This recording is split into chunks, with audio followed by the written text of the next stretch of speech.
Hello people, welcome back to my channel. So in today's video, we'll be having an overview on the overfitting as well as reduced error pruning. So whenever we talk about decision trees and when we start to build a decision tree, usually the problem of bias and variance occurs. So whenever the tree performs very good on the training samples, but it will perform poorly on the unseen examples, that is the test samples, then there is a need for pruning. So that condition is called as overfitting. So in that occasion, we mainly use the validation set, and with the help of that, we try to prune our tree. So in today's video, let's have a overview of what the overfitting problem actually is. I'll show you some graphs and plots, how important it is to prune your tree and why it actually is caused, or what is the root cause behind that. And then I'll drive you through a small example of the reduced error pruning and how the calculations are done, because I have a reduced error pruning video. In that I've just give you the concept of the reduced error pruning, but there was no practical example as such. So in this video you'll get an idea of what and how you can calculate the reduced error pruning. Okay, so let's begin. So first of all, we have some of the libraries: pandas, numpy, matplotlib, cborn, then rc params. We set the figure size 12 cross 7, then we set, and then some of the warnings we just suppress those. Then there is a brief note of what the overfitting is. So overfitting occurs, as I mentioned before, when the model learns the training data so perfectly that it performs poorly on the unseen examples. So unseen examples are those that have not been used for training, or the future examples that we want to predict. So usually that is the case. We have a set of training examples. So we train our model on that, and we try to predict the accuracy on unseen examples.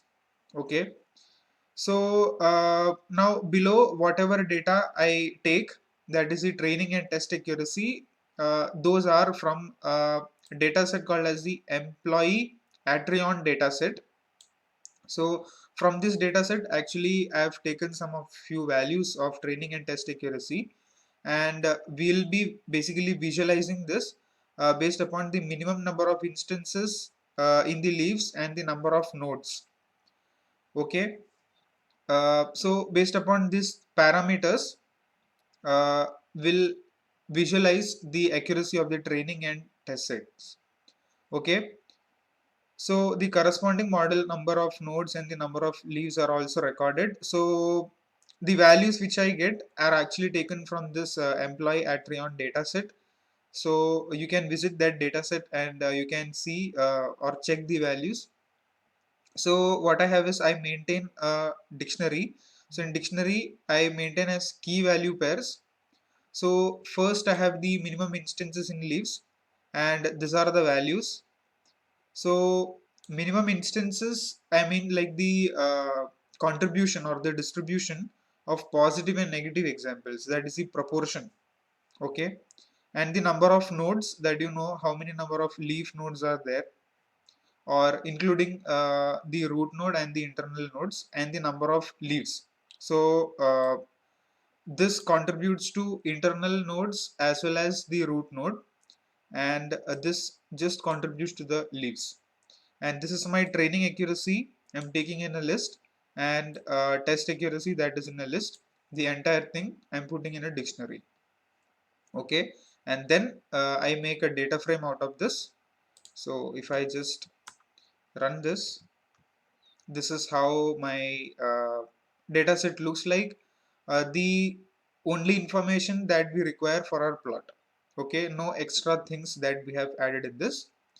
Okay, so first what we do is we'll just plot the training and test accuracy based upon the minimum instances in leaves. So how this values are is like, you start with very small values of minimum instances in leaves. So you start with 2, then you increase it by 5, 10, 25, 50, 100, 200 and 500, and we'll check the performance on the training set and the test set, whether minimum instances in leaves does have an impact on the training and test accuracy or not. So it's for that.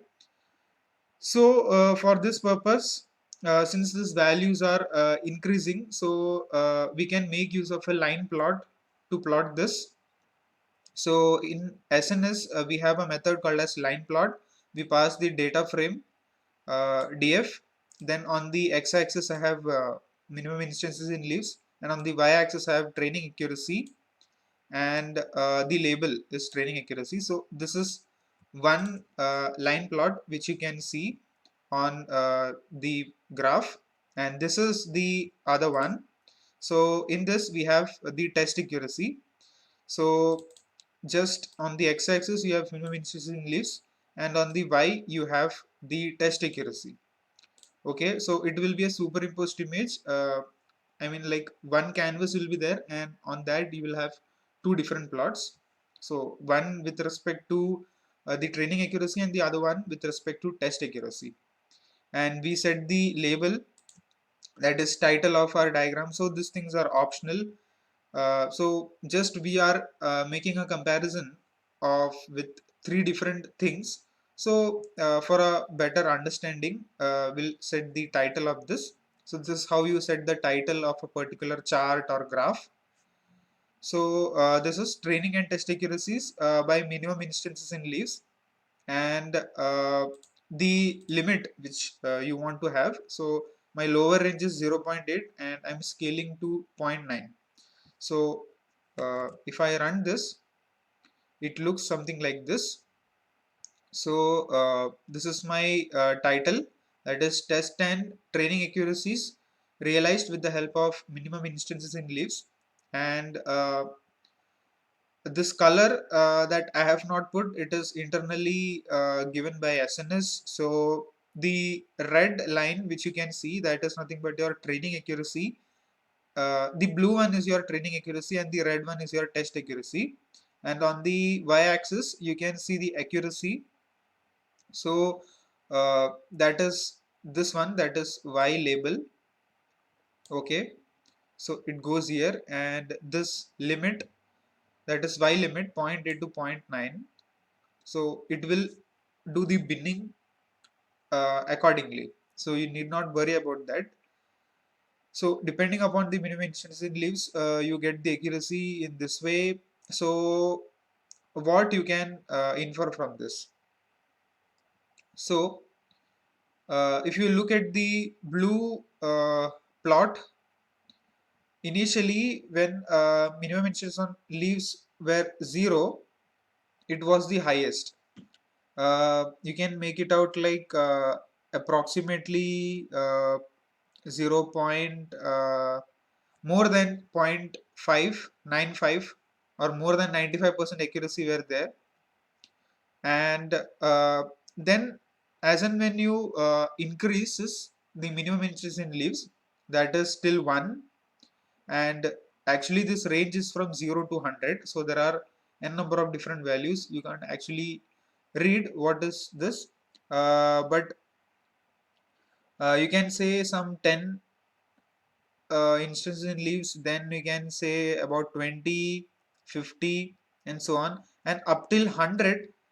When it reached, it has a value of 0.83, approximately around that. So, and then when you further increase, what happens is, like, it doesn't further reduce, but you can see a constant line that is going. So it is attaining 0.84, or almost to that value. You can see that is this value, it goes right here. Okay, so this was the story of your training accuracy. Now with the test accuracy, you can see uh, it started with 0.83, that is, it was below this, then gradually it increased. So it increased to more than 86% accuracy. Then it somehow started to reduce, and then you can see a steepness, and then it gradually decreased. So this is a gradual decrease, how you interpret this, and then this is a constant. So uh, by the time you have 200 instances in leaves, both the training and test accuracies meet at this point and they overlap. So this is the point where they both meet each other.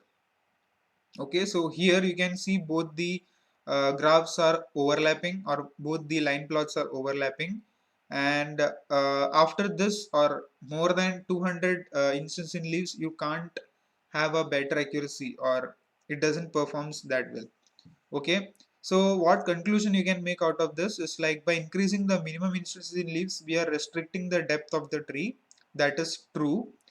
So the depth of the tree, the better the training accuracy, but that doesn't mean like you have a better test accuracy. Okay, so this necessarily means that you have an overfit in your model. Okay, so now this was the case with your accuracies with the minimum instance in leaves. Now we shall plot with the number of leaf nodes that we have.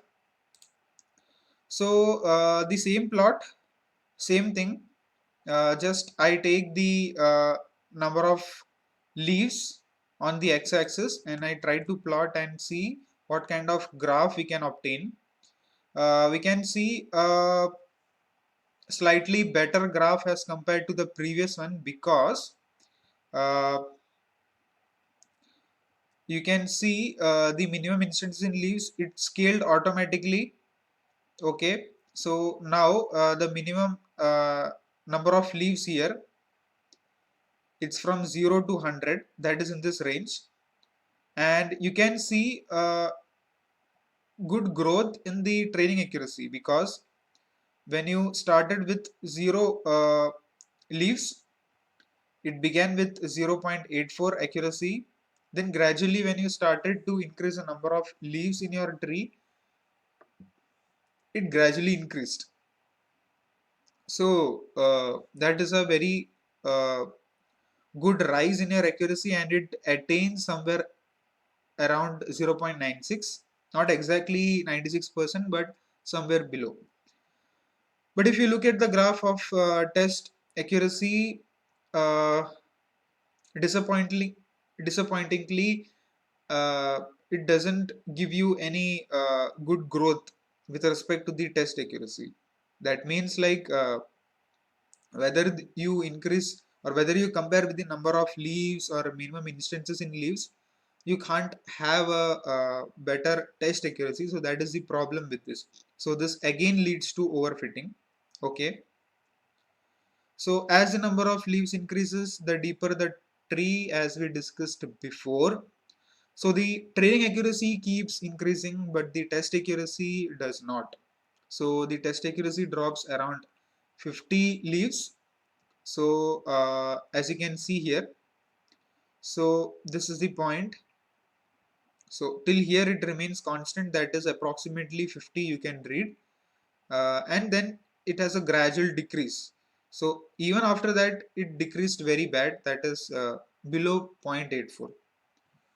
So now this is nothing but your overfitting. Now let's do one more activity on the number of nodes, not on the leaves but on the root node and the internal nodes which are there. So this is how it looks like. Uh, Actually, this graph and this graph moreover resembles the same. There is no difference as such you can make, okay, except from the value ranges of number of nodes. So it is the same. So now what to do with this? So essentially, whenever your model is facing the problem of overfitting, you have to do the tree pruning in decision trees. Okay. So there may be a number of reasons due to this, or when you built your model, you took too many assumptions, okay, which led to high bias. So a golden rule is like, take lesser assumptions, so we'll have lesser bias, okay, and with the more assumptions you'll have more bias. Okay, So now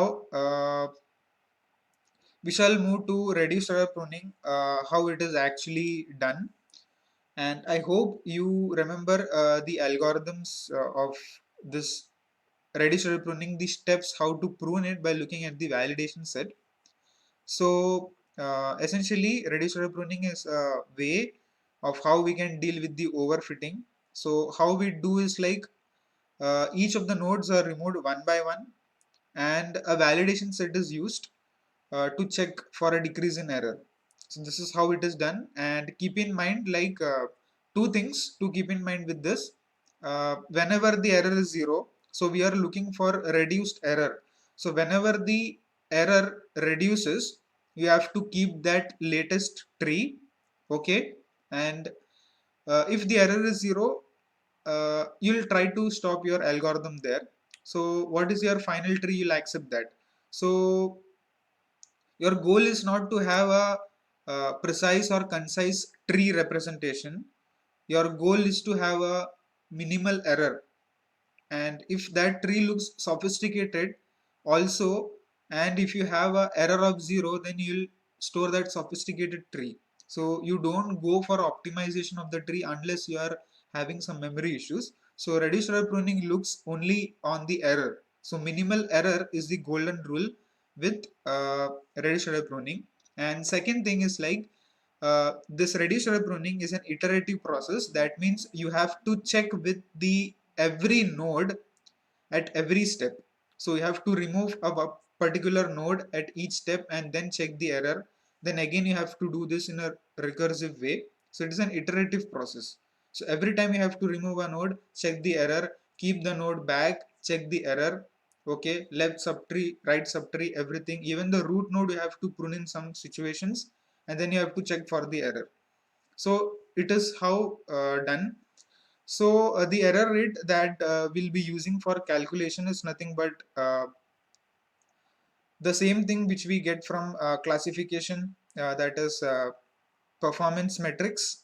So false positive plus false negative upon all the false positive, false negative plus true positive plus true negative. Uh, this is from the confusion matrix that we get.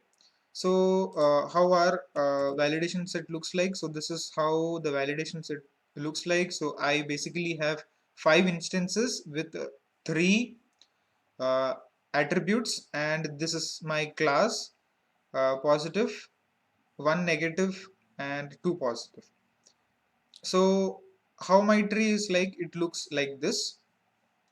Okay, so where the diamond represents the nodes, so regardless it's internal or external nodes, by looking at this you'll get to know which is the root node and which is the internal node.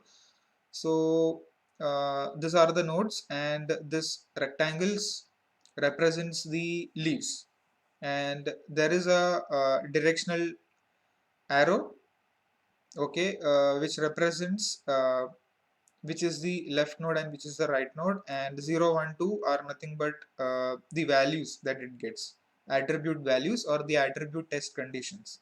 So this is a simple tree that we induce.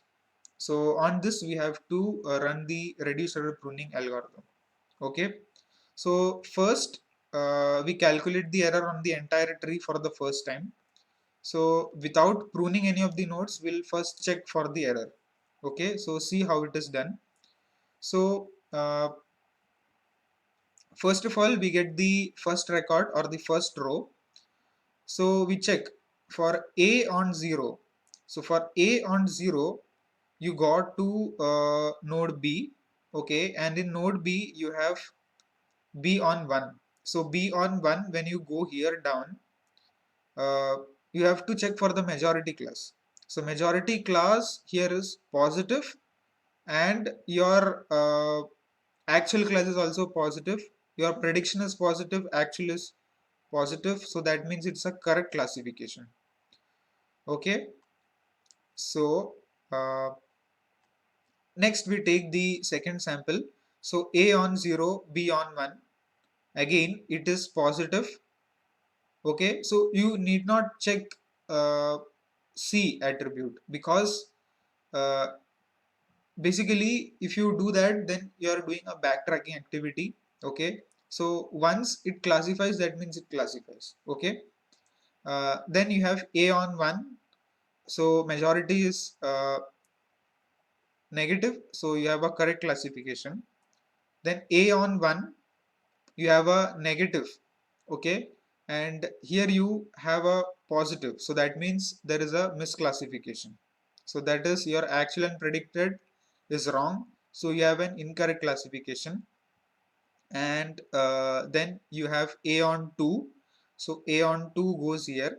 Then you have b on 1, so on a on 2 you don't have a b branch, so you don't check for b. Instead you go with c of 0, and c of 0, here majority class is negative here, but it's positive.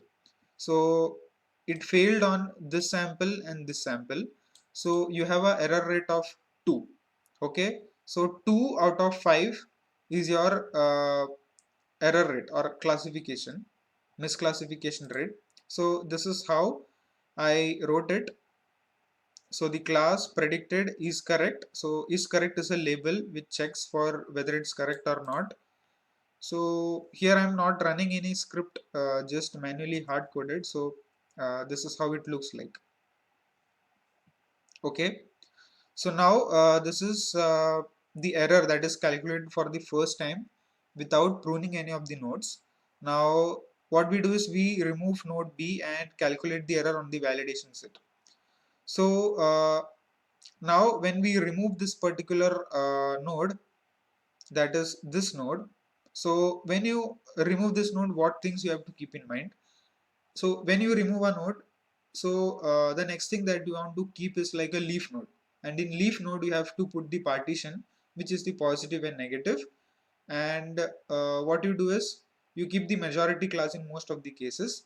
So here when you combine this, uh, both negative instances it is 4 and positive instances both are 4, so both positive and negative class has equal proportion in this. So you can keep it as in any way. So for convenience I'm assigning it as positive, but you have to keep it negative and do the checking also. So that thing you have to do. So that thing I've mentioned. Okay, so this is how my tree looks after I prune node B and I convert into a leaf. So now what I do is like I run the validation test set checking again, and I obtain an error rate again as 0.4, that is 2 by 5. So you can do the checking again how it is done. Okay, and so what can we conclude after one pruning is like the error rate does not reduced. So what we do is we keep the change because we have a minimal representation of this tree. So what I said before is like our major aim is like to minimize the error. So but the error didn't minimize, but the tree representation somehow minimized. So we maintain this tree with the error rate of 0.4. Then we check for the other nodes whether the error rate even drops further or not. So for that we now remove node C. So what we do is, since there are 5 positive instances, if you look here, that is here you have +2 and +3, so you have 5 positive and 4 negative instances. So majority class is positive, so that's why you keep this as positive. So you remove the node C and convert into a leaf and you keep it as positive. So here you don't have an equal class proportion, whereas in B when you removed, here you had a equal class proportion, so you have to keep with plus and check the error, you have to keep with negative and check the error. So here the majority class itself is positive, so that's why I'm keeping it as positive. And if you run this, you'll get an error rate of 0.2. So the error rate dropped from 0.4, now it reached to 0.2. So the goal is like error we have to minimize. So we have successfully done that. So error on the tree now is reduced from zero point 0.4 to zero point 0.2. So we keep the recent tree. So we accept this tree, store it in the memory as a copy. Okay. And then we check whether we can even further reduce the error or not. Okay. So zero point 0.2 is not the minimal error. Even after 0.2 we can have 0.1 or even 0. So we'll check whether we can get 0 error. So that is our goal, minimal error on the tree. So for that, since we don't have any other nodes or the internal nodes which are present, so we have to remove the parent node. So what we do is we remove the parent node and assign it as negative, because there is only one uh, negative class that is present. I mean, three instances of that negative class that is present. But if you look at this, this is not a good tree, because this itself doesn't make a sense to have a tree, because a tree will have other nodes, internal nodes, leaf nodes, branches and all. This is just a leaf that you are storing. Second thing is like this will make your tree more biased. So when you call this as a tree and store it for classification, every time it will uh, classify the instances as negative, negative, negative. So there will not be any positive samples that this tree will predict. So that is one problem with this. And also when you check the error, so the error rate is very high. That is, even before the first pruning we didn't got this much error, but when we tried to prune this we got the error as 0.8. So this is not a good practice. So we backtrack, we keep this tree which has the reduced error. So this is how we actually do this reduced error pruning. So this is very simple technique. So I didn't got an actual example for a demonstration. So this is how you can do this thing. So keep in mind, like, you have to minimize the error and not optimize the tree. If error is the same and the tree is optimized, you'll keep in that way. Okay, because you have a better representation. So you don't go with height balanced tree or anything like that. You have to reduce the error. So when the error is zero, whether it's a sophisticated tree or not, you have to keep that in memory. So well, that was all regarding the overfitting concept and the reduced error pruning example. That is a Python review. So hope you guys enjoyed this video. If you found this video informative, educative, and if you are watching this video for the first time and if you are new to the channel, please hit the subscribe button and don't forget to subscribe to my channel. Thank you very much for watching this video.